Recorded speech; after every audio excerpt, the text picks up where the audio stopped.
येन तस्मै श्रीगुरवे नमः। नमो विष्णुपदाय कृष्णपृष्ठाय भूतले श्रीमते भक्तिवेदान्तस्वामिनिति नामिने। नमस्ते सरस्वती देवे गौरवाणी प्रचारिणे निर्विशेष पुण्यवदे पाश्चात्य देशतारिणे पंचाकल्पतरुभ्यश्च कृपा सिन्धुभ्यः च पतितानां पावनेभ्यो वैष्णवेभ्यो नमो नमः।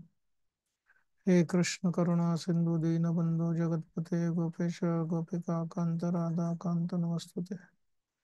तप्त कांचन गौरांगी राधे वृंदावनेश्वरी वृषभानुसुते देवी प्रणमामि हरिप्रिय।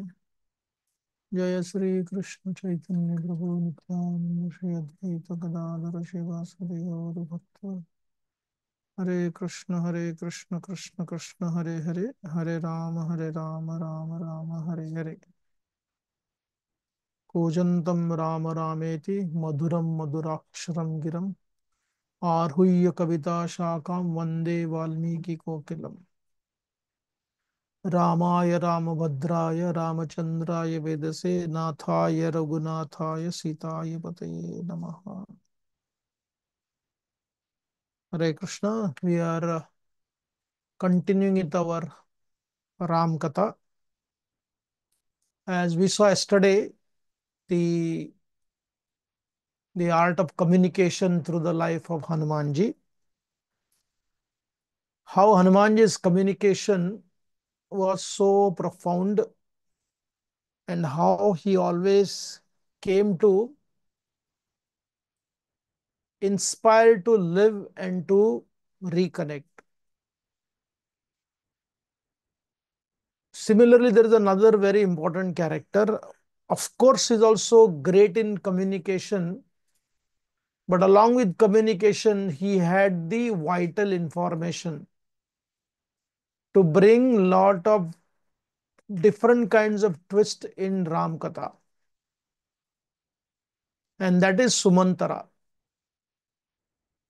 We see that in the Valmiki's Ramayana, there are two characters. One is Manthara and then there is Sumantara. One person using certain secret information causes great disaster.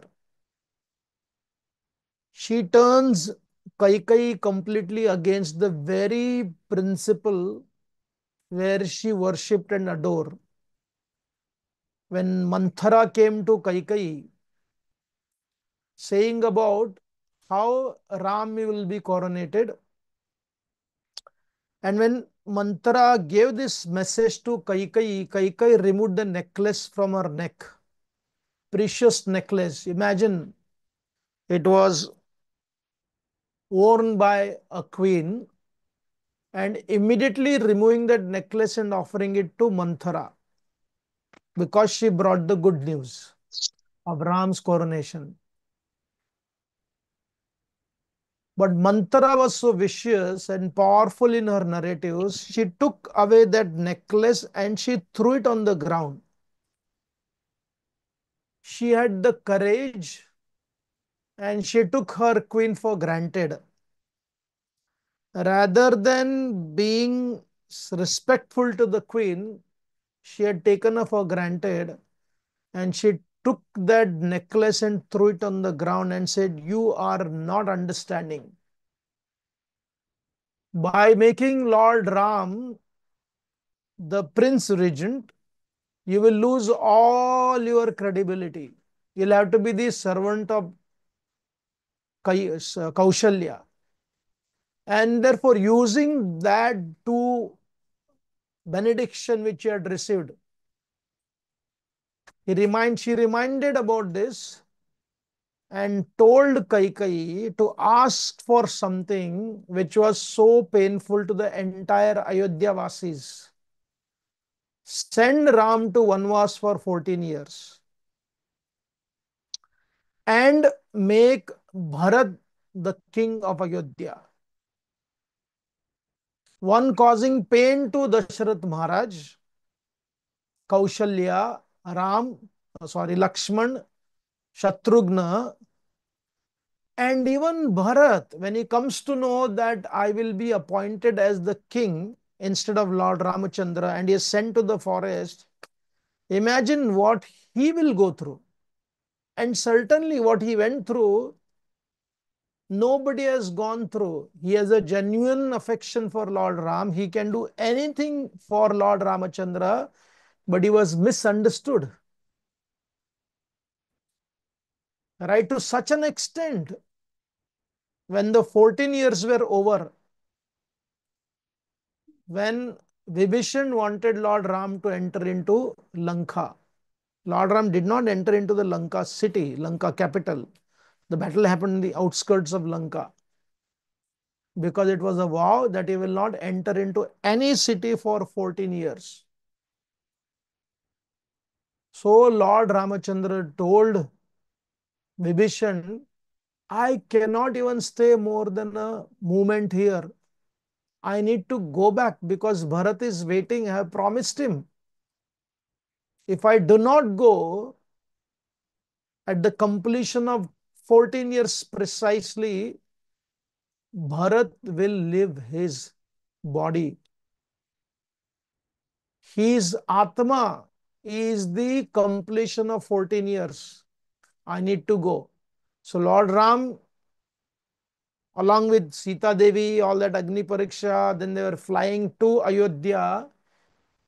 Sri Ram sent Hanumanji in advance to reconfirm the intentions of Bharat, whether Bharat really wants Ramchandra to come back.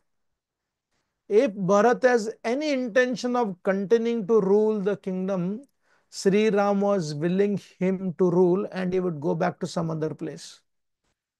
Not doubting, but reconfirming. But this was the test Bharat had to go through. And when Hanumanji came to Bharat and conveyed the returns of Lord Ramachandra, Hanumanji saw the eyes of Bharat, the facial expression of Bharat. He saw there was complete genuineness. But Bharat was not confident about Hanumanji because he was meeting him first time. Right? He didn't want Hanuman to go back to Lord Ram and say something else. So therefore he held him back, asking him to narrate the entire story of Sri Ramachandra. Imagine what he had to go through because one wrong narrative. And exactly opposite of that is Manthara, is Sumantara. Right? Manthan, to churn, right? When you churn, if you churn the butter, if you churn the yogurt, the butter comes out. And one can churn poison also. Manthara was a churner of a different kind. And Su, auspicious Manthara, Sumantara. Right? So, when we see Valmiki's Ramayana, when we begin with the Valmiki's Ramayana, through the lotus mouth of Lavakusha, they are reciting Ramayana. As they start narrating the Ramayana, they start speaking about Dasharath Maharaj. They describe the administration of Dasharath Maharaj, who was ruling, and what were the minister. He explains all that and he discusses about the ministers of Dasharath. There were 8 ministers, Amatyas, two great, Vamadev and Vashishta, and also there were other Jabali and then and Kashyapa. All these ministers were there, and one of the Ashta Amatya was Sumantara. Now, Sumantara, generally people feel that, oh, mantris were all controlled by the higher upper class. Ramayana disproves that. Now, Sumantara was a mixed caste. Like Sanjaya, who was the secretary of the Dhritarashtra. Adhiratha was also secretary of the Kurukul before Sanjay, who was who raised Karna. So these sutas are basically narrator of the stories. They know how to narrate the stories. And the word suta basically means to knit, yarn, right? In the Western literature, when there is a narration is spoken about, the word yarn is used. In Tamil, the word nulu is used. So suta basically means to threading, connecting, right? Knitting. So what is their speciality? The speciality of the sutas is they are very amazing reciter of the story. That means they know the art of speech. But more so, they have a confidential information. All these special files are with them, archives. Imagine rather than putting in a machine, they hold it in your belly and it doesn't come out. Where does it come out? It comes out at the right place. Imagine on the battlefield of Kurukshetra, other than Arjuna, the great knowledge of Bhagavad Gita was heard by Sanjay by the grace of Vyasadeva. And he narrated to Dhritarashtra. With a special power, Sanjaya was able to peep into the confidential discussion between Sri Krishna and Arjun. Imagine how they are so trusted because they can maintain the confidential information. And Sumantara, in his entire presentation of his character, in the Valmiki's Ramayana, there are certain personalities, they do not occupy the entire Ramayana all the time. They come to the storyline once in a while, but because they are Suta, right? Especially I'm talking about Sumantara, they create a powerful connection from one part of the story to another part of the story. Without them, the story cannot move forward only. So Sumantara, being an elderly gentleman, Sri Ramachandra, he explains that you are the most confidential of the Ikshvaku Kula. Right? There is no more confidential than you. You read also before, Sumantara had the access to anybody at any time, any point of time. He never misused it. Any point of time, he would go anywhere. And not only that, Sumantara had the confidence of his people, his master. He had the courage and resources to even blast Kaikai if it was required. And we will try to peep into some of the episodes in the life of Sumantara. Sumantara, when Dashrath Maharaj was suffering from the anxiety of not having children, he had no children, even though he married three wives, plus he had more, you know, more wives also, but he did not get a children. And just so that he can continue his legacy, he was desperate to have a child or children. And he decided to perform the Ashwamedha Yajna. And he called upon some of his main ministers. He called Suyagya, Kashyapa, Vamadeva, Vashishta, and Sumantara. All of these people were called, and he explained to them his heart that I want to perform this yajna, Ashwamedha yajna, and by performing this yajna, I am hoping to have a child who can continue the legacy of Ikshvakukula. Naturally, everybody offered their encouragement, blessings, and they all went back to their respective places. When it came to Sumantara, Sumantara did not move away from there. He stood there. He stayed back. And he spoke to Dasharath Maharaj very confidently, very confidentially. And he told Dasharath Maharaj, imagine what a vital information he would have. He said, my dear king, my dear Dasharath Maharaj, I want to say something to you. If you want to perform this Ashwamedha Yajna, as Dasharath Maharaj himself had told, any yajna you want to perform, you need to have a right person, right purohit to perform that yajna. And therefore, without the proper purohit, the yajna may not give that kind of result as you are expecting.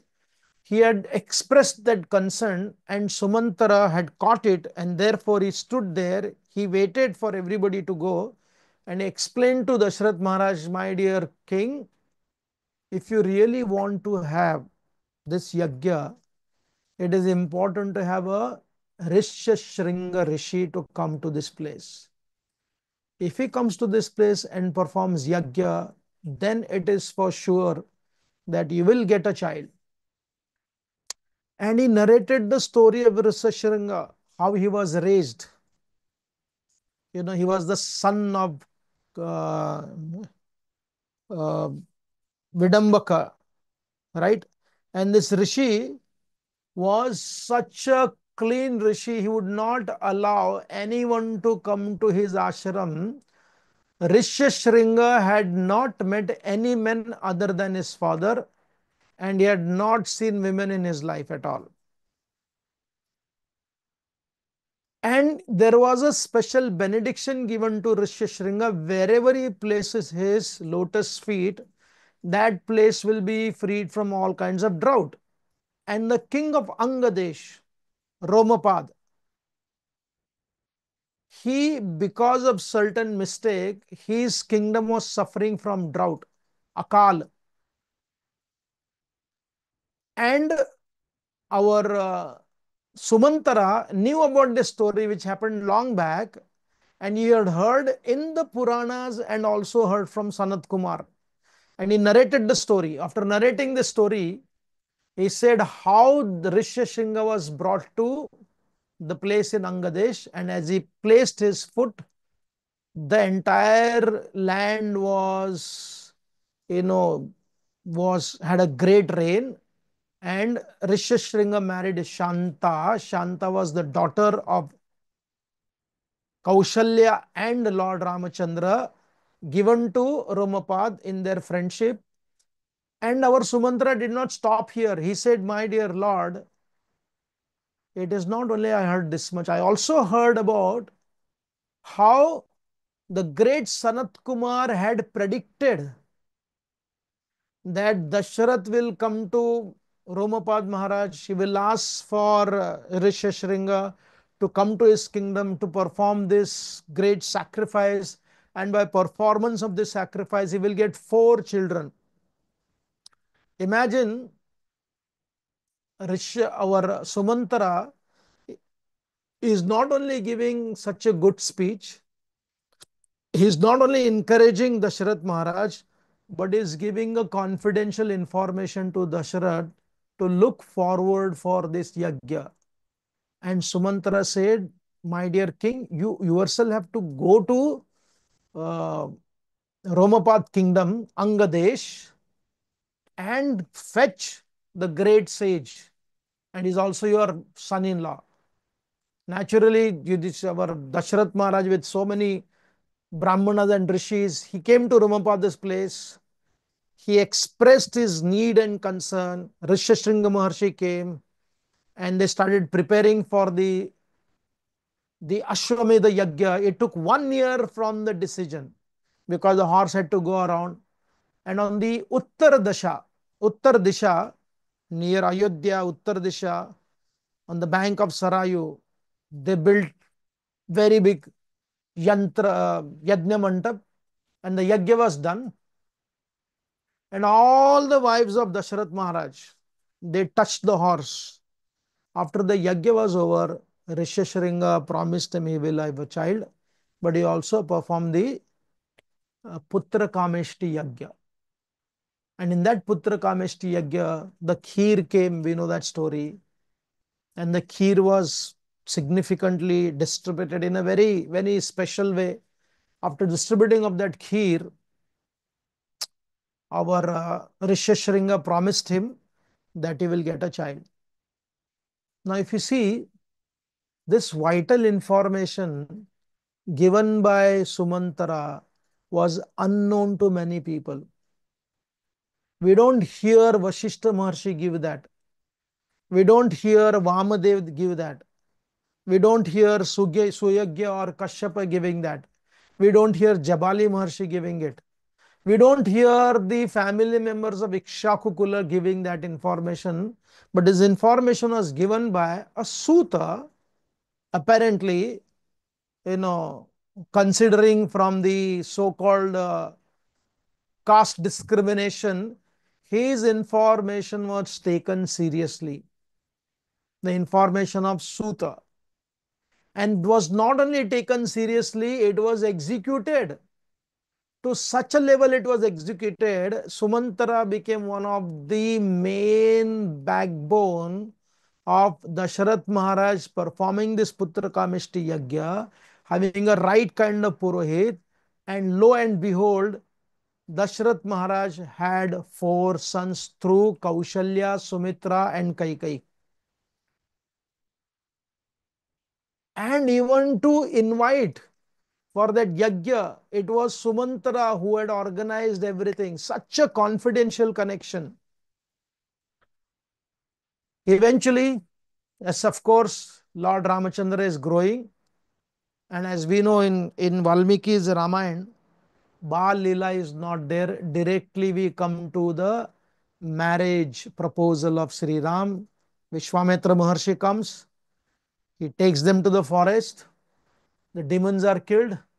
They proceed further. Sita Devi is met. Dhanusha is broken. Dasharatha Maharaj comes with his family. They discuss about the marriage. They talk about their family. The great marriage, Sita Kalyanam happens.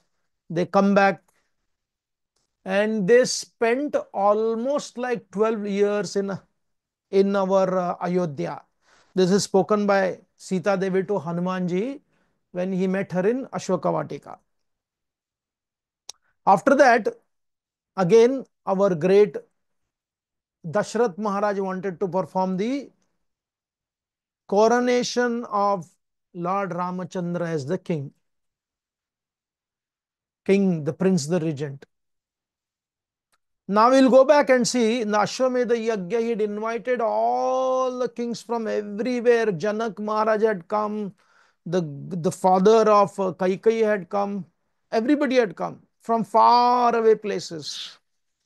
Now this Yagya was supposed to be done, the Yagya of Ram's coronation. The Muhurta what Dasharath Maharaj was choosing was not very good. We'll discuss that tomorrow when we study Jyotish Shastra, Shakuna Shastra, and psychology in the Valmiki's Ramayana.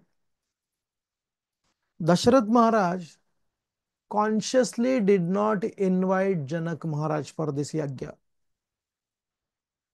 He invited for Ashwamedha Yagya, but he did not invite for coronation. Imagine such a huge festival is going to happen, but Dasharath Maharaj did not invite Janak Maharaj.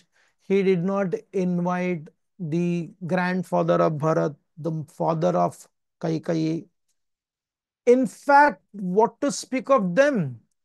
Bharat and Shatrughna were with their Mamaji.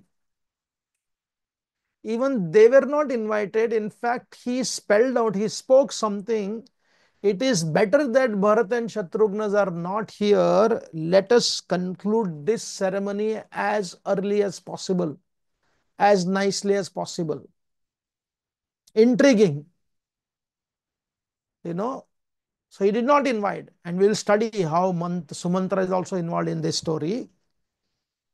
And then we know what Kaikeyi with Manthara, they created this conspiracy against Lord Ram, Dasharath Maharaj, Kaushalya, and also their own son Bharat also. Ramchandra accepted going to the forest. Bharat did not accept being the king of Ayodhya. It was more painful for him.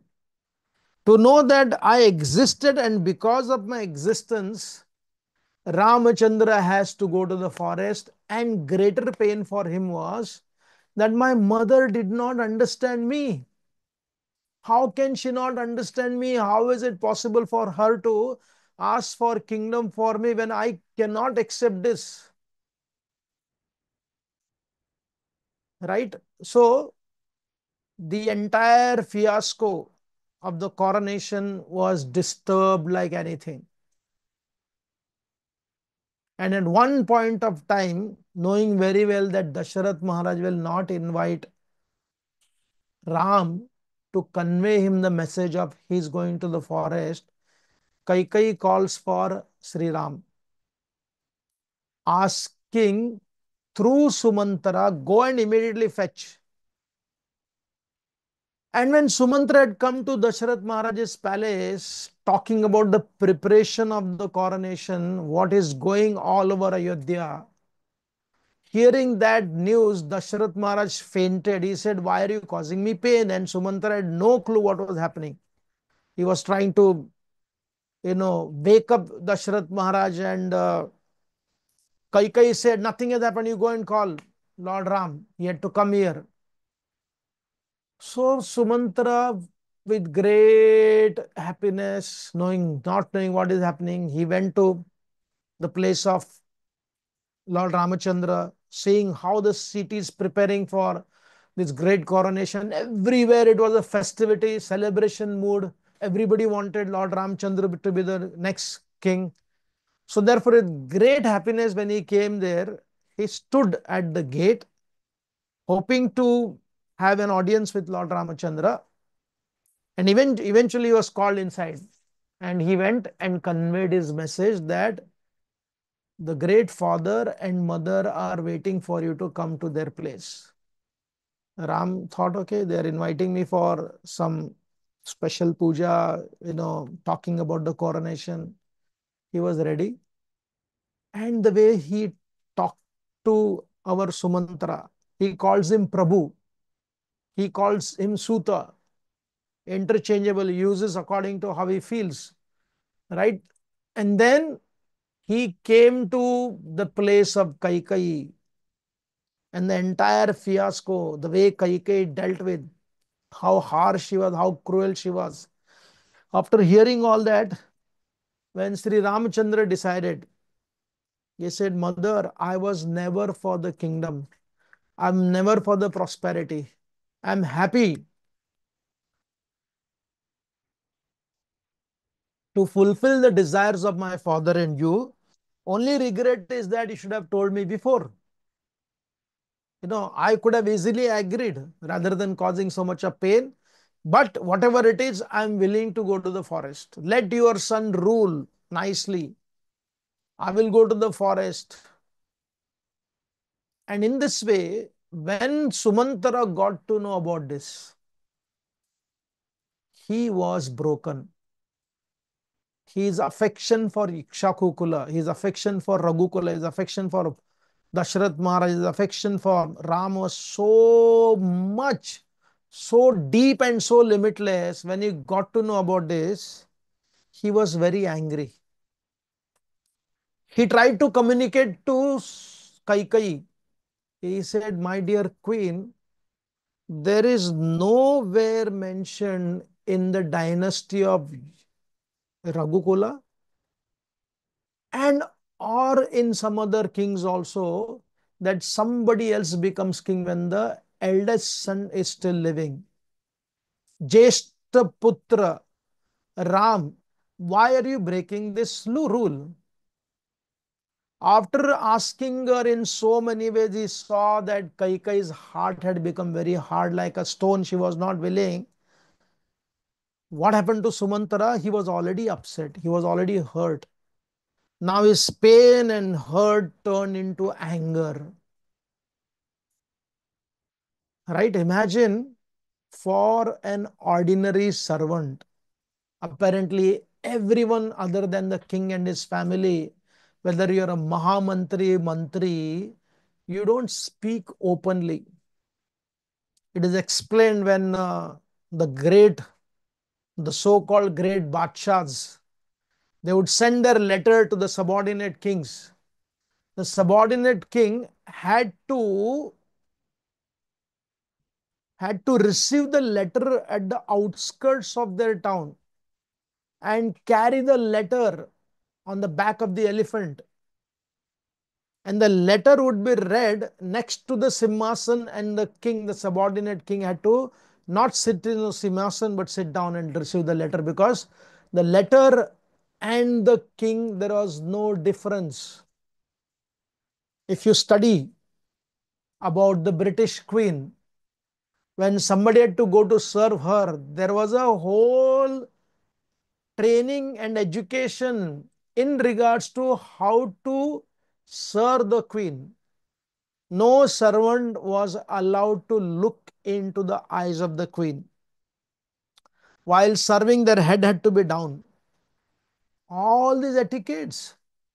Like if you want to meet the president of India, Bharat, there are so many protocols, right? Imagine all these protocols were set up since time immemorial, and how much Sumantara must have followed this etiquette. But here he also had one more role to play. Being a Suta, as much as they are meant to praise the family of the royal order, they also had the privilege, responsibility, courage, transparency to communicate in such a way it could be truthful, bitter, strong, but still convey. And after speaking to Kaikai about what she was doing against Lord Ramachandra, causing immense pain to everybody, he realized that she is not willing to listen. He removed one of his arsenal. Sumantra removed his one of his arsenal. He started narrating this story right in the presence of Kaikai and Dasharath Maharaj, saying, "My dear King Dasharath Maharaj, now I can understand how the daughter, she is acting exactly like her mother." He said, "Many years ago, I heard this story." He said, Kaikai's father had a benediction. The benediction of he could understand the language of the birds, animals, non-humans also. Didn't become very advantageous for him. It was not a positive benediction for him. So in this benediction, it was very clear that the king, the father of Kaikai, could hear the language of any living entity. So there was this one special uh, bird called as Jramba. It is not an ant, according to Valmiki Maharshi, it is some kind of bird. It was sitting on the branch of a tree, and Dasharath, Kaikai's father, he started smiling because he understood the language of that bird. What that bird spoke has not been conveyed by Valmiki Maharshi, but by hearing the voice of that bird, he started smiling. And this lady, Kaikai's mother, she asked, "What are you speaking about? What are you laughing for?" He said, "No, nothing. I heard something very interesting what the bird is speaking." She said, "Okay, tell me, what were you speaking about?" And Kaikai's father said, "I cannot tell you because I got this benediction of understanding the language of the birds. But if I do convey to you what that bird has said, I will leave my body, I will die." And Kaikai's mother, without hesitation, insensitive, shameless, she said, "It doesn't matter whether you live or die. I want to know what that bird has said." He said, "If I tell you, I will die." She said, "It doesn't matter. I want to know." Then the king, being very panicky, came to his guru asking, "What should I do? She's asking such stupid question to me." So the guru told him, you have to protect yourself. If she's not willing to listen to you, you have to save your life. It is not that saving, fulfilling some stupid desires of somebody at the cost of one's life is not affection real. And she's insisting about this. So therefore, not in all occasion, therefore, you threaten her that you will not stay with her because she cannot do like this. She can't take away your life. And the king, being empowered, he came down and he told his wife, "If you don't stop, I will throw you out." So Valmiki Maharshi hints, indicates that he had to, you know, say to his wife, "I cannot have you here." So therefore, Sumantra is telling, you belong to the same category. You are killing your husband. You are destroying the entire parampara system. Imagine Sumantra is speaking in front of Dasharath Maharaj, in front of Kaikeyi, and Kaikeyi does not have the courage or the resources or the anger to curse Sumantra or kill Sumantra. She has to listen. She listened to him, but she did not agree. She did not agree to change her decision. Right? And therefore, eventually, Sri Ramachandra had to go to the forest. Lakshman followed, Sita Maya followed, and who do you think was taking all these three people to the forest? That was none other than Sumantra only. Imagine how many generations he must have worked because he was an elderly person. And Dasharath Maharaj wanted to provide him all the resources to go to the forest so that there are no difficulties and challenges. And Kaikeyi objected for that also. You can't do like this. You cannot give all the resources. In fact, Sumantra had told, "Hey Kaikeyi, your decision is not approved by anybody. Nobody will stay here. We will all stay in the forest. You stay with your son being coronated. We will not stay here." All that threat did not matter to her. And when Dasharath Maharaj wanted to give the resources, she was very upset. How can you do like this? Right? And Ram did not need anything. He was self-sufficient. Even as the Manushya Leela, he was playing that role. So therefore, our great Sumantra took some resources as ordered by Dasharath Maharaj. And the entire scene, when you read the Valmiki Ramayana, the painful departure of Sri Ramachandra, along with Sita Devi and Lakshman, the pain what Dasharath went through, the pain what Kaushalya went through, the pain what Sumitra went through, the pain of the entire Ayodhya Vasis went through. Even the deities in the temple were crying. The trees had stopped giving the fruit. They were leaning towards the forest of Ram's travel. And to take Lord Ram, Lakshman, and Sita in a chariot by Sumantra was not at all easy. Right? They went through so many places. At one point of time, it is explained, Dasharath wanted Sumantra to drive the chariot very slow so that he can continue to see Ram as long as possible. But Ram wanted the chariot to be, go faster because he didn't want his father to suffer longer. As long as he stays in Ayodhya, he will suffer more.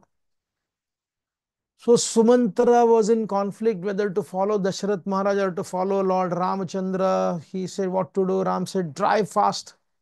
And when Dasharath Maharaj asked you, why you did do this? Why did you do this? You tell him you did not hear in the commotion. All right. The purpose was very clear. The purpose was to minimize Dasharath Maharaj's pain.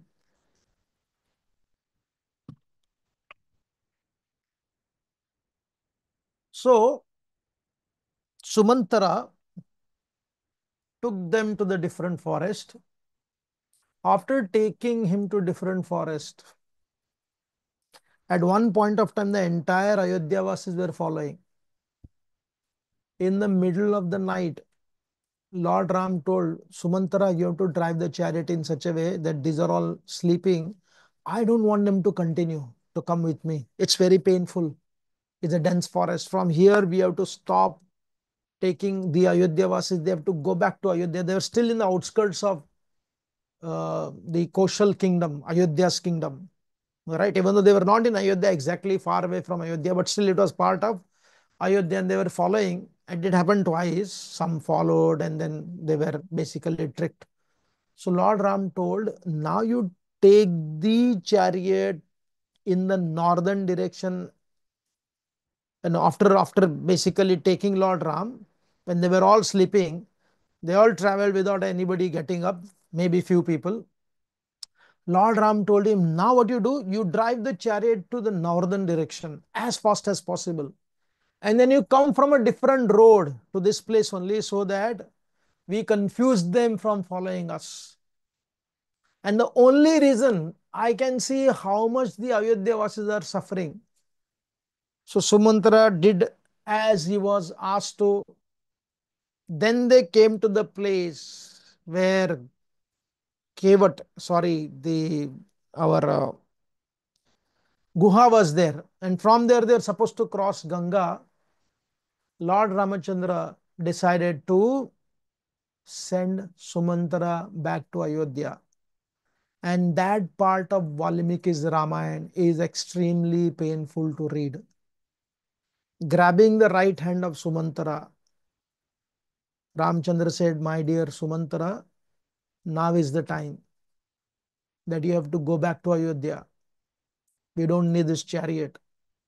Our 14 years will be done through Padayatra walking only. You go back. And Sumantara was hoping desperately that I do not want to go back to Ayodhya. What will I do to what will I do by going to Ayodhya when Ayodhya is suffering so intensely? I want to stay back here. I will do all kind of service to you, my dear. Please listen to my request, my begging. He said, I will be in the forefront, driving your chariot, staying, making away proper path.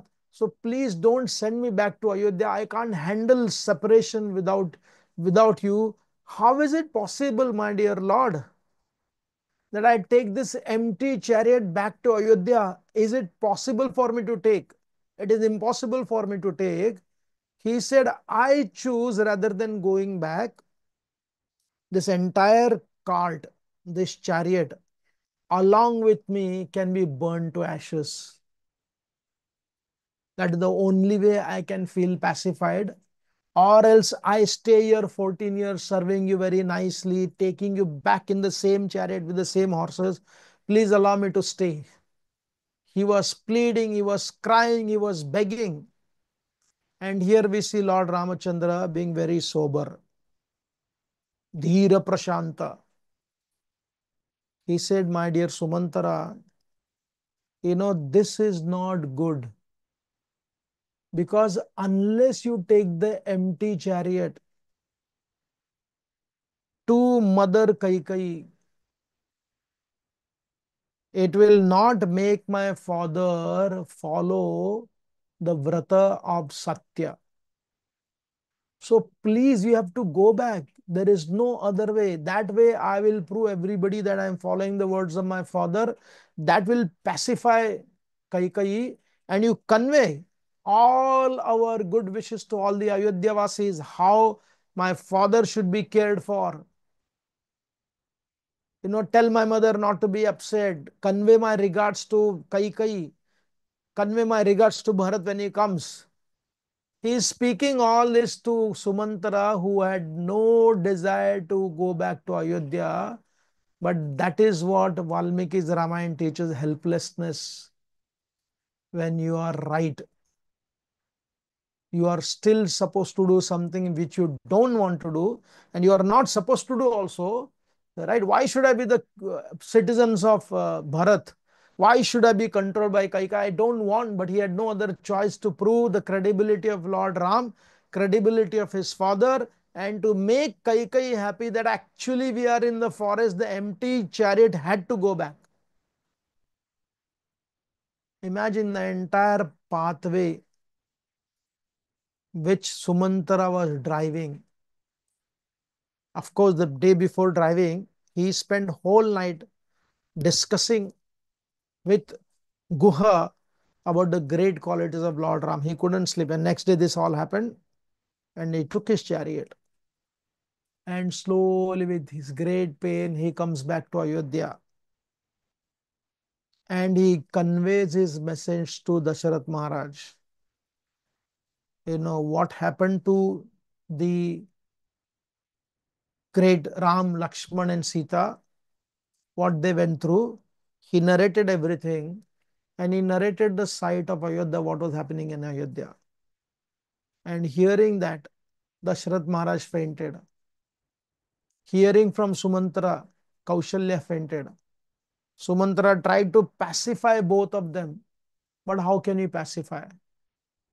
And then when Sumantra went away, the entire story of Dasharath Maharaj talking to Kaushalya, Kaushalya regretting what happened to her, apparently being angry with Dasharath Maharaj, and then Dasharath Maharaj begging forgiveness, Kaushalya begging forgiveness, and then Dasharath Maharaj narrated his entire story of the principle of hurting Shravan and his parents, and that cursed him long back. And therefore, Valmiki's Ramayana, even though Dasharath Maharaj, we know to be the father of Lord Ram, the father of Lord Vishnu, Lord Vishnu will choose who could be my father. It is not an accidental. It is not a lottery. Okay, you buy and you will be chosen. They had that tapasya, Kaushalya and Dashrath Maharaj had performed tapasya so that the Supreme Bhagwan will appear in their home. But still, what Valmiki's Ramayana teaches an interesting principle that there are certain karma one has to go through. The beauty of dharmic literature is that it makes you responsible for activities. It is not a punishment for that matter. It is a pure law of life. It doesn't matter who you are. One may call it as a leela, one may call it as a karma. The principle of leela also respects the principle of action and consequences. And there Dasharath Maharaj narrated his predicament, which he had not told to anybody. The story of how Shravana's father cursed him to go through the same pain what he was giving to him, telling Dasharath that one day you will also die feeling separation from your son. And he didn't know what will happen, whether he will have son or not, whether the son will be good or not. He never expected that the son will go away from him to so many years. So Dashrath Maharaj narrated, and his prana pakshi, his prana could not be sustained in separation of Lord Ramachandra. While remembering Ram, begging forgiveness from Kaushalya Mata, and cursing Kaikai, Dasharath Maharaj left from this world. There was another painful disaster happened for the Ayodhya Vasi. Ram has gone. Now Dasharath Maharaj left his body. And eventually Bharat had to come back. It was an emergency. The kingdom had to have a king. Ram is not the king. Dasharath Maharaj is gone. So immediately Vashishta Maharshi organized to bring our Bharat from his place in Kaikai Desh. And the message was conveyed to him They were looking for his body language. What does he want to say? Does he know about this conspiracy? Is he party to that conspiracy? Vashishta wanted to know the language, body language of Bharat, knowing very well that Bharat had no clue what had happened. He was only told, come as early as possible. In one sense, they were told, good fortune is waiting for you. Good fortune could be meeting Lord Ram. Good fortune could be meeting with his father. He never expected in the name of this good fortune, the disaster is going to befall upon him. Right? So our Bharat comes back and he sees the entire Ayodhya had become like a cremation ground, Smashana Bhumi. The deities in the temple were crying tears. There were no garlands, there were no flowers, there were no bhoga. It was a painful sight to see, as predicted by Sumitra, that without Lord Ram in Ayodhya, Ram will become, the Ayodhya will become like a forest. So when he got to know, he was livid, he was angry, he was upset. One of the greatest pain for him was that my mother did not understand me. मेरी माँ मुझे पहचान नहीं पाई. She couldn't understand me. And taking that pain, he was resolute in his determination. I will bring back my brother to Ayodhya. I am not qualified to rule. Even if it is meant to me, I will give back what belongs to Ramachandra. Lot of dramas happened there, painful realities, anger, frustration. Shutrugna almost wanted to beat up Manthara, dragged her, but knowing very well that Ram will not approve of it. Shatrughna was told by Bharat, our brother will not approve of it, and we are not supposed to anyway do like this. The entire Ayodhya Vasis, okay, entire Ayodhya Vasis, they decided that we were party to allow Ram to go to the forest. All the young men, women, other than the old people, pregnant women, rest everybody decided to go to Chitrakoot forest to bring back Ramchandra Bhagwan, Sita Devi, and Lakshman. The entire army of Bharat, had to go to bring the future king. And they came there. And the discussion between Ram and Bharat, the discussion about governance he spoke, then about the departure of his father, they performed the last rites, whatever facility they had, and then the discussion about why Ram had to come back to Ayodhya. In that entire discussion, Ramchandra eventually proved Bharat, which was another revelation which nobody knew. Up until now, this part of the story nobody knew, which made Ramchandra convinced that he cannot come back to Ayodhya. He had to stay back. And what was that? It was not the two benediction which was offered to Kaikeyi. Right? Now there was much greater benediction, much greater condition. And that greater condition was when Dashrath Maharaj was looking for children through his wives, he did not get. He came to Kaikeyi Naresh's place, that is the father of Kaikeyi, and he asked, can you give your daughter's hands to me? The king agreed with one condition. He said, the condition was that if you marry my daughter, only my daughter's son has to be the future king.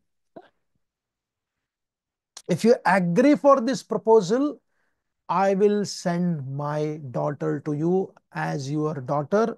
She'll be your Dharma Patni.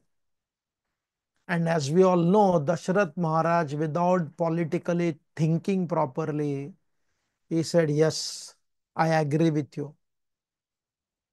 He never thought in the future Kaushalya Mata, Sumitra might also become pregnant. So imagine when they became pregnant, what he must have gone through. He couldn't tell anybody. Nobody knew about this benediction which he had given, agreed for Kaikai's son to be the future king.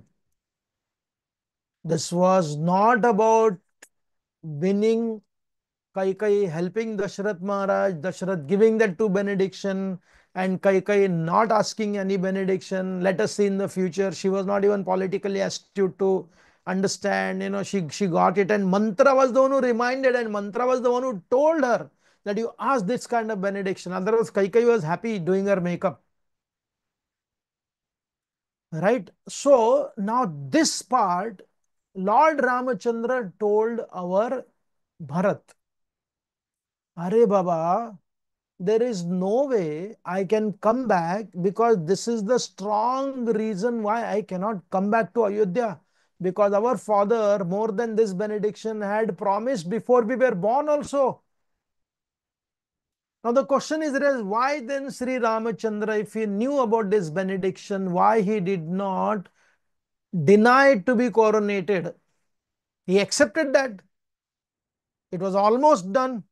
Only because it was this Kaikai's benediction, she openly, bluntly spoke to Lord Ram. Therefore, Ramachandra came to the forest, but he never spoke about it. If he knew about this benediction, then why would he take responsibility or agree to be coronated? That means Sri Ramachandra did not know about this benediction also. It was not known to Ramachandra. And if you study the pattern of the story, why we don't know, Valmiki Maharshi did not speak about why Ramachandra did not know and who told him. Valmiki Maharshi has given us to guess. But if you study carefully, this benediction must have known to Sumantara only. And if you go back, remember, Dashrath Maharaj invited the kings from all over, including Janak Maharaj, for Ashwamedha Yajna. But it was time for coronation. He did not invite any of the kings, including, he invited all the kings except Janak Maharaj and the uncle and the grandfather of Bharat, because they knew about this benediction. They would have objected for Ramchandra's coronation. Janak Maharaj, even though he is a father-in-law, but he was just king, he would know and he would have stopped.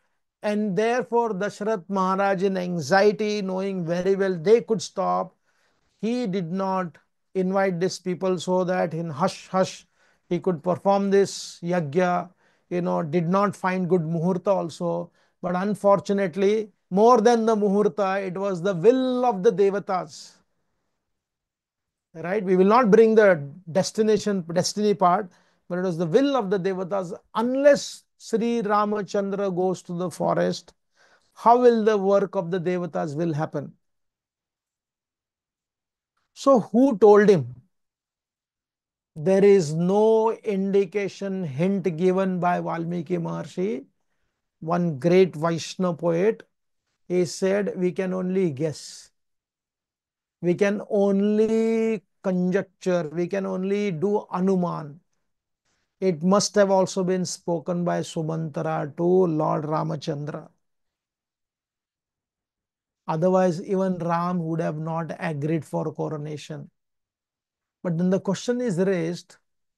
Of course, he convinced Bharat at least to rule on behalf of his Paduka.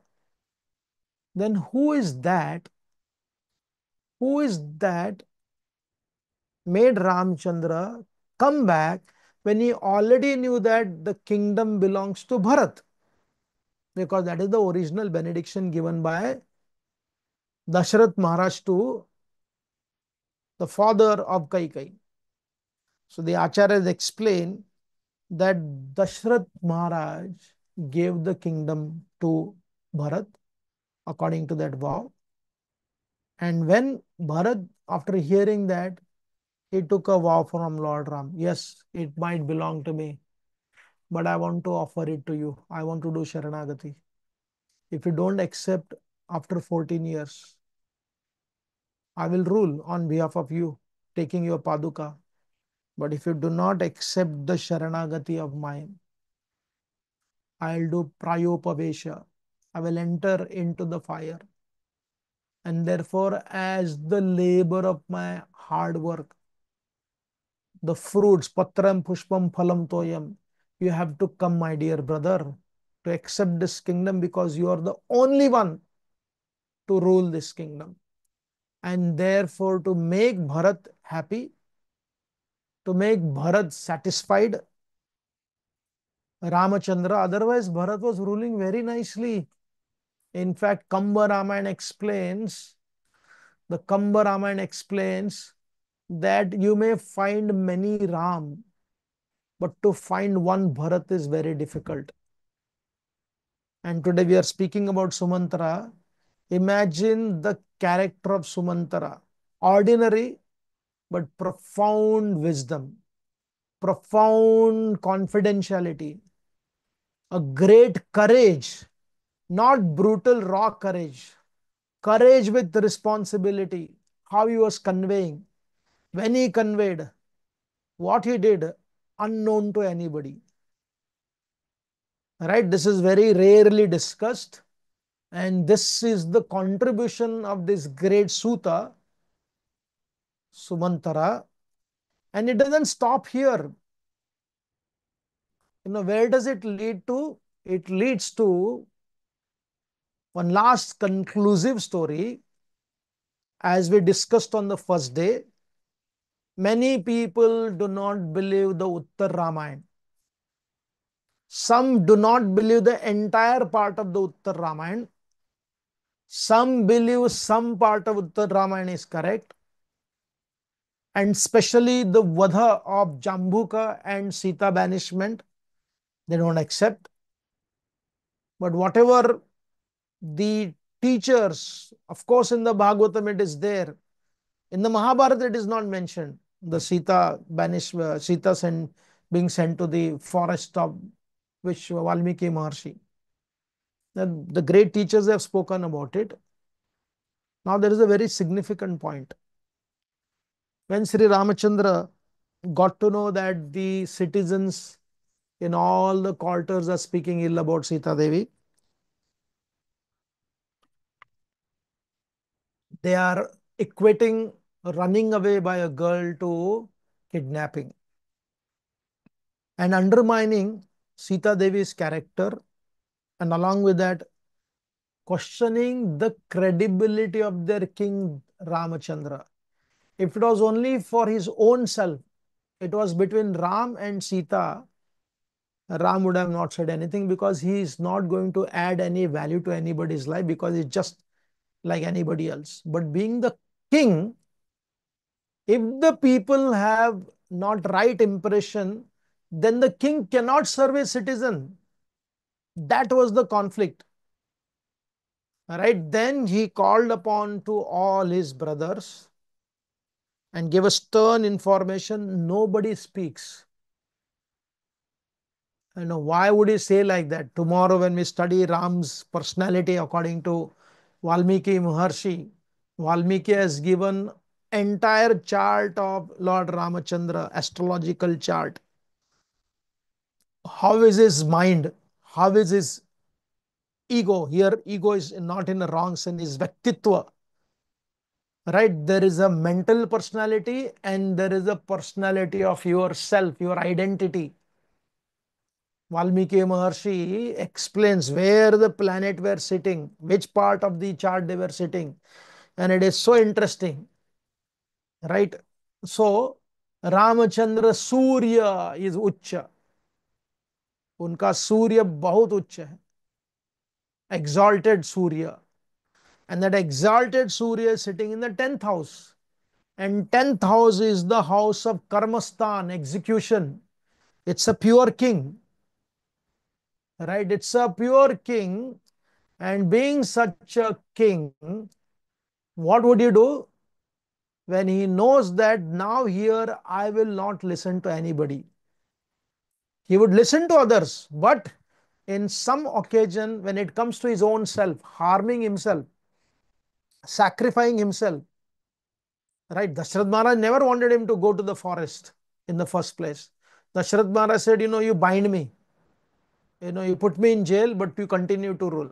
Not that Ram will not do, because he want his father to get all the benefit of fulfilling his promise. So he told his brother, nobody speaks anything. This is my order. Sita Devi wanted to go to Valmiki's ashram. Please take her to Valmiki's ashram. And after you reach Lakshman, you tell that she had to stay here. The timing will be decided later. How long? Imagine, this message had to be given by Lakshman, and not in the palace, but when they reach the ashram of Valmiki Maharshi. Imagine what our Lakshman had to go through. And who do you think was driving the chariot? Sumantara was there, right? He had to go with Lakshman. And when they went there, they basically see of Sita Devi. Sita Devi goes to Valmiki Maharshi's women's quarter. When she gets to know, she finds life was useless to live. There was no meaningfulness into life. But because she was carrying her two sons in her womb, she decided to stay back.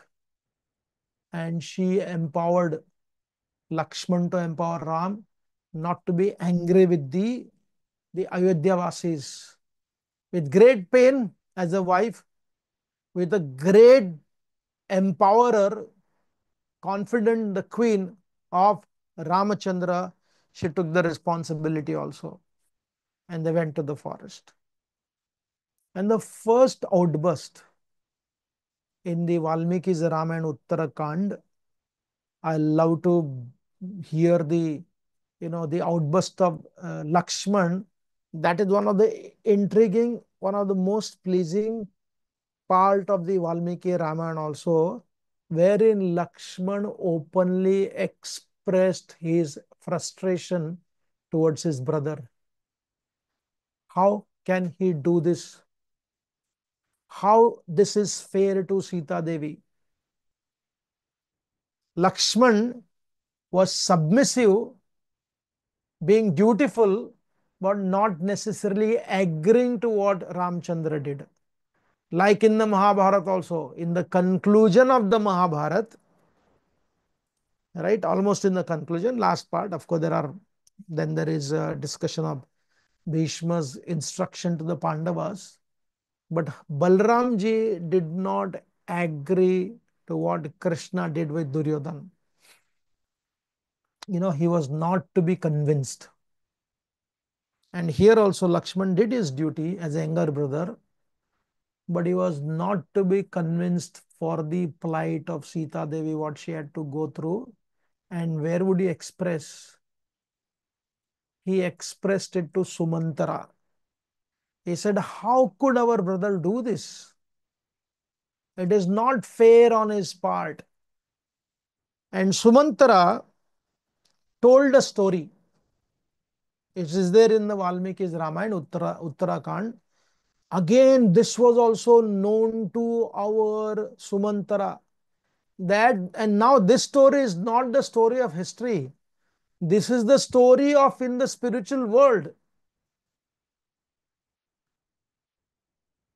The Rishi, Garga Rishi's wife, was supporting the Rakshasas. And when the Devatas objected, still continuing to maintain this Rakshasa. And then Lord Vishnu was prayed by the Devatas. And Lord Vishnu, when he came down, still she was stubborn. And Lord Vishnu, to establish dharma, he was beyond sentiments in this regard. He had to kill the Rakshasas, and to kill the Rakshasas, the Bhrigu Rishi's wife, I think she was eliminated. And Bhrigu Rishi was so pained. In his outburst, he cursed Vishnu. Then he regretted for doing it. He cursed Vishnu that at some point of time, hey Vishnu, you will be separated from your wife. And then he regretted for saying that. But Sri Ramachandra, what happened? He took that. He is God, he is Bhagwan, and he is a great leader. Right? He can use that curse or benediction for his own advantage to establish dharma, to destroy adharma, and to prove his credibility to the level of orderliness he would practice, right?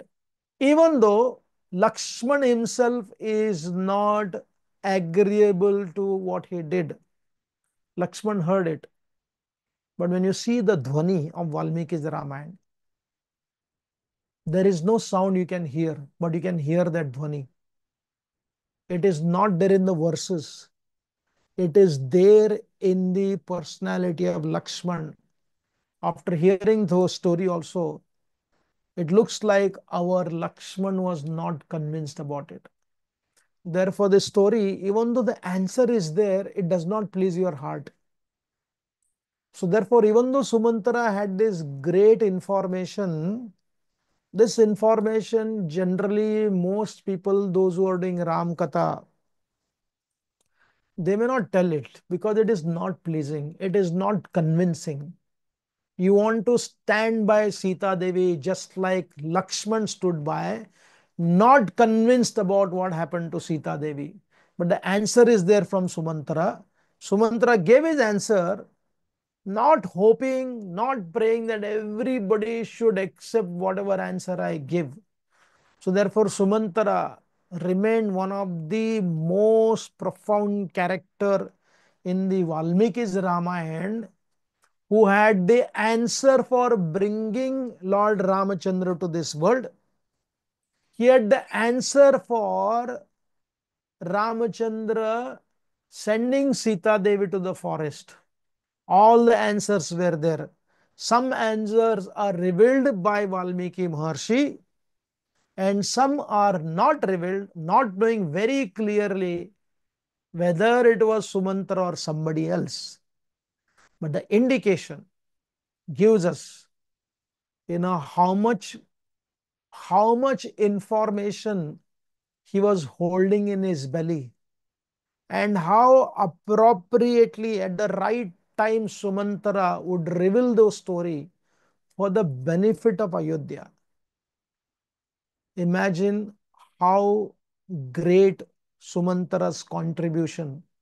Therefore, in Ayodhya, those who followed Lord Ram, those who became subordinate to Lord Ram, those who were associate of Lord Ramachandra, they were also made of certain metal. They were not simply sycophant. They were not simply worshipper of Lord Ram. They were not simply praising Lord Ram like the flatterers, Sut and Magadhis to pray and take certain, uh, gifts from Lord Ram. But they had the courage to come close to Lord Ram, because Lord Ram, Surya is powerful. His Mars is very powerful. His Guru is also powerful. But his Mars and Surya being powerful, to come close to Lord Ram and to be shabby was not accepted. High standard, therefore Maryada, right? The Maryada of Lord Ramachandra only attracted those people who had the courage to live up to the standard of Lord Ram and become famous to such an extent that Lord Ram called Sumantara Prabhu. Imagine. That is the greatness of Sumantara. Ordinary, a car driver, a chariot driver, apparently. But what a minister. He is there forever, and his tradition will always continue to live to bring the Ayodhya Vasis and his masters in great happiness, satisfaction, while even though he himself went through so much of suffering. Thank you. Hare Krishna. Any questions or comments?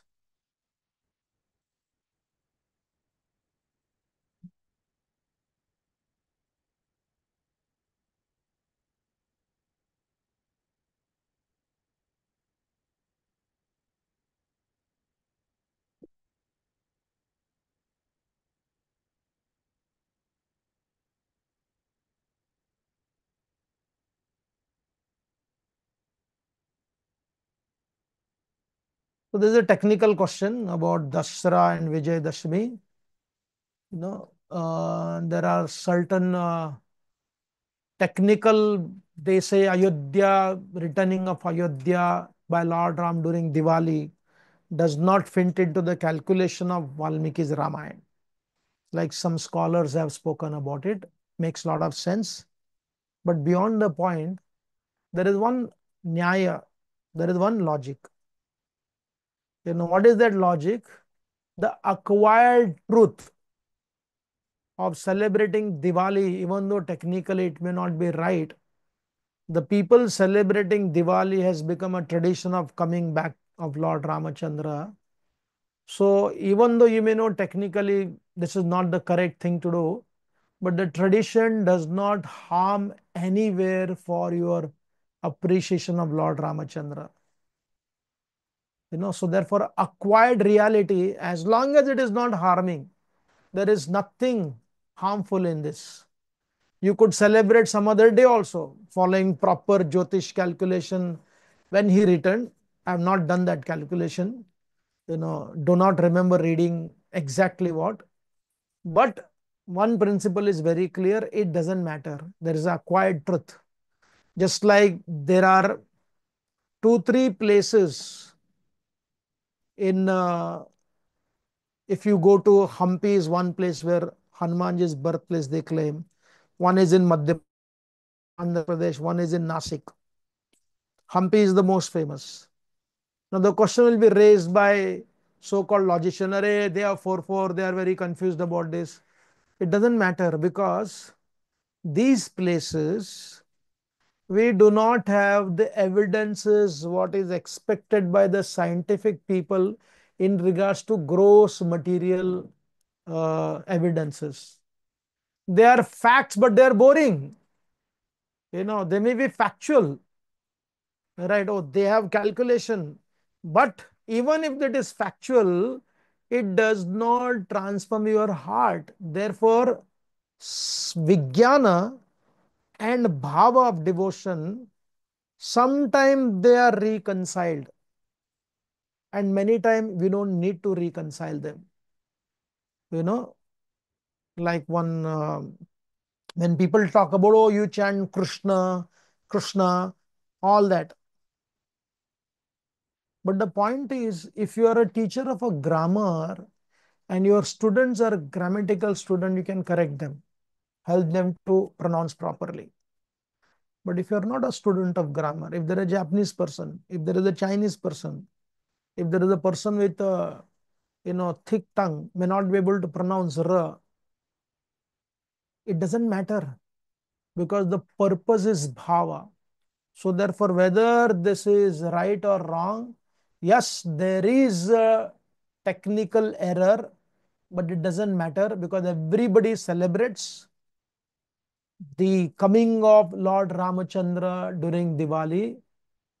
Better to do that rather than playing Bollywood song and thinking, oh, this is not the right time for Ram to come. There was some other day.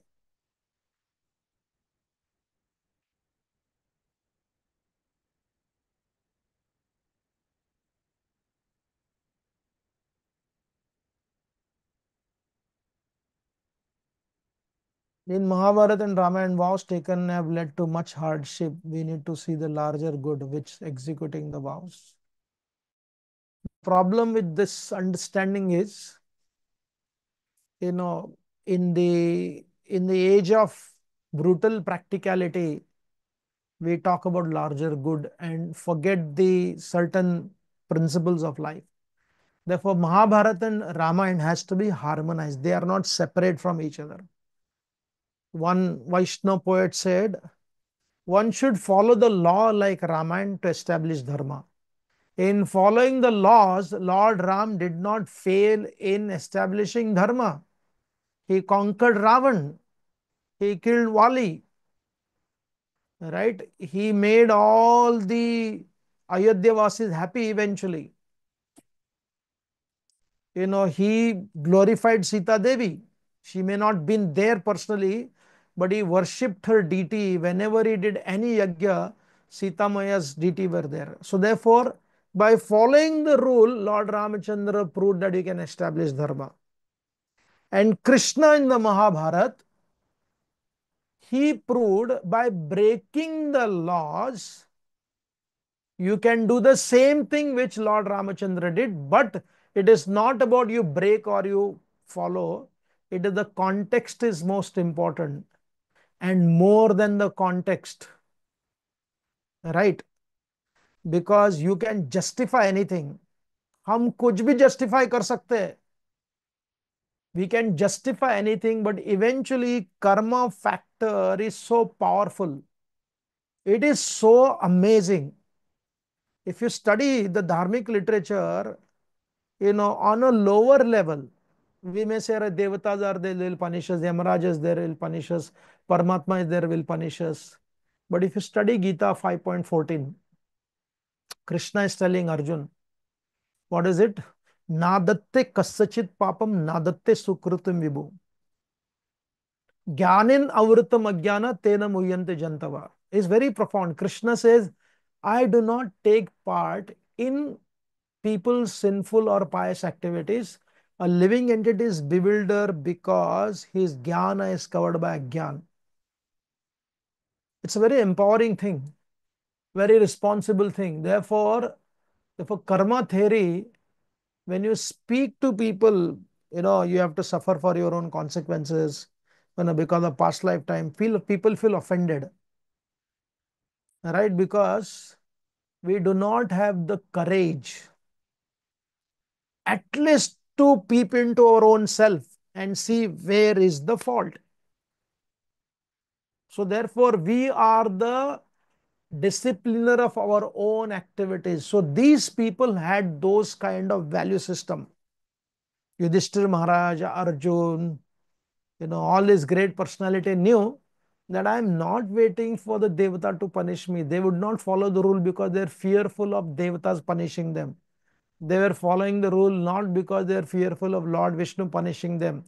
They are not following the rule because they feared that they will have a loss over profit. They had the courage, like the Gopi said, we don't mind going to hell if that helps Krishna to overcome his headache. Yudhishthira Maharaj told a lie on the battlefield of Kurukshetra, advised by Krishna, not ordered by Krishna.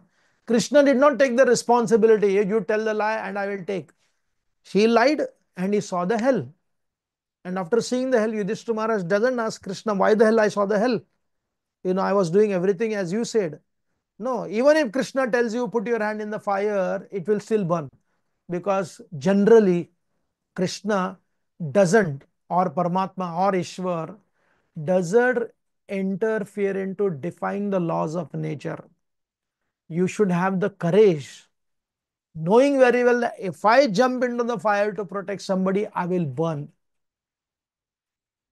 But expecting, oh, because I'm doing it for Krishna for a higher cause, I will not burn.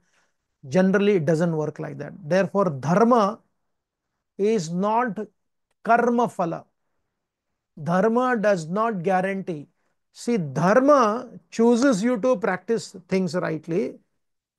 But if you break, it will give the punishment also. It's like driving your car every day, and the police will not award you because you're driving nicely. But if you break the law, they'll punish you. So therefore, dharma is extremely interesting phenomena. So therefore, those who have the power of justification, they should have the power of digesting their own action, because the consequences will generally come. It doesn't matter who it is, it will come. Then we cannot justify why this is happening to me. If I've always justified of doing something for certain reason, when the consequences come, we become angry. अरे मेरे साथ में ऐसा क्यों हो रहा है? Why I'm going through this? I've not done anything wrong in my life, right? There is a resistance. And if you are willing to, therefore, loving God is, in one sense, you can fake about loving God. You can cry tears, because when you read Ramayana, when you read Bhagavatam, you can have tears in your eyes. Very easy if you just cultivate that qualities. But Gita and Ramayana teaches something very tangible. And that tangible is that they have the courage to accept the laws of Prakriti, where even the Supreme God does not defy them. No, He is not small minded. Oh, you're doing, I'm going to punish you. He said, it's your, like Valmiki Maharshi, when he came to his family member, they said, we will not take the responsibility for your activities. He didn't keep fighting with them. अरे आपके लिए मैं कमा रहा हूँ, मैं ये कर रहा हूँ, I'm doing everything for, and you are not willing to take. Doesn't work like that. Even if you try to convince them, speaking, playing a victim card with them, ठीक है ठीक है, we are also part of it. ऐसे बोलने से कुछ नहीं, आपको केवल सांत्वना मिलेगा. You will get some pacification, but it does not alter the truth. So therefore, it's very, very profound in our scripture. Karma is as fascinating as Krishna, right? And therefore, the Pandavas were willing to take this great reality into their hands.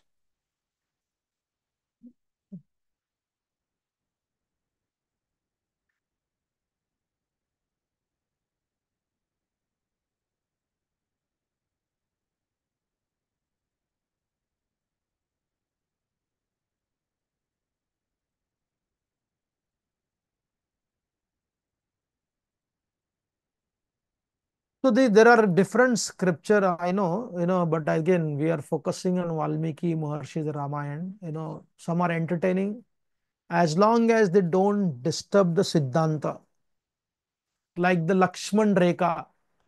It is not there in Valmiki's Ramayana. It is not there in our Tulsidas Ramayana also. But there is a hint in Tulsi Ramayana.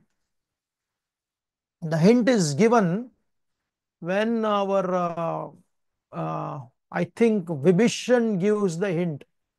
He said, "Arey, you could not even cross the line to kidnap Sita.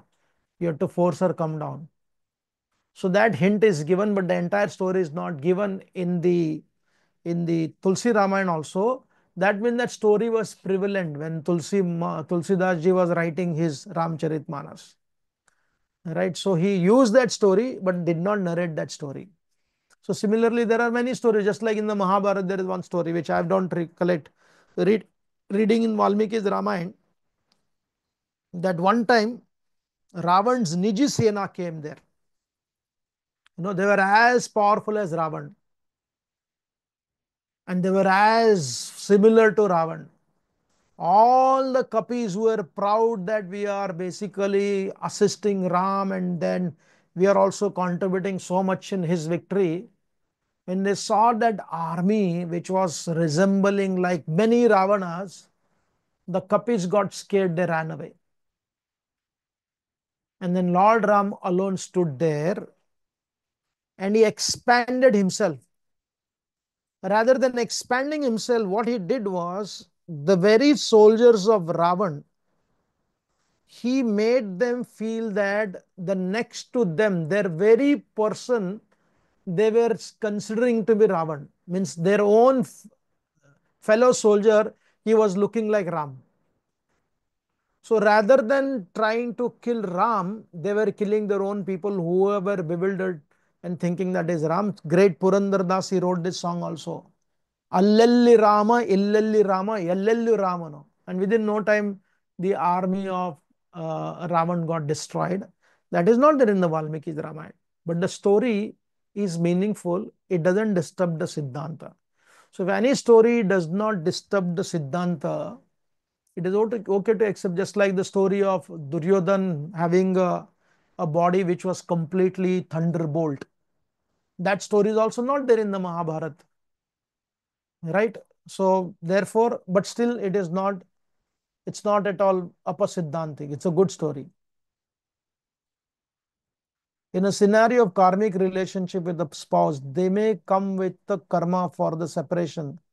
But the one that individual is wanting to change this karma and the other is not, what would happen in this scenario? See, there is no collective karma as such. You can see it as a collective karma, but just like when a kingdom is attacked by the enemy, just recently what happened in Myanmar, right? Thousands of people are being killed. Some are still beneath the rubbish, in the rubbles. Now, we can say it's a collective karma, but every individual is suffering. The suffering is always vayaktik, you know, because the concept, there is no such thing as nation doesn't suffer. It's the people only in the nation. When somebody outsider says that India is suffering so much, no, it's not India. Every citizen is suffering, right? So therefore, in this case, when one person wants to continue in the relationship and other doesn't want, the person who's endeavoring for it and other person is not, because the dynamics of relationship is like that only. If one person wants and other person doesn't want, the marriage doesn't work. Because to have relationship, we need two people. To break relationship, we need one people. So why somebody is breaking, why somebody is not willing to break, what is their understanding of that relationship, what is the understanding of other person's relationship. We can blame this party, we can praise other party, right? Which is generally happens when somebody wants to maintain the marriage, he'll be appreciated. And somebody says, no, I'm done with this, he'll be criminalized. But both the party had the background and both the party has the potential of growth. Yes, the crime has been done by one who is broken. If you don't know the story, we say, how can he break the marriage or how can she break the marriage? Either one.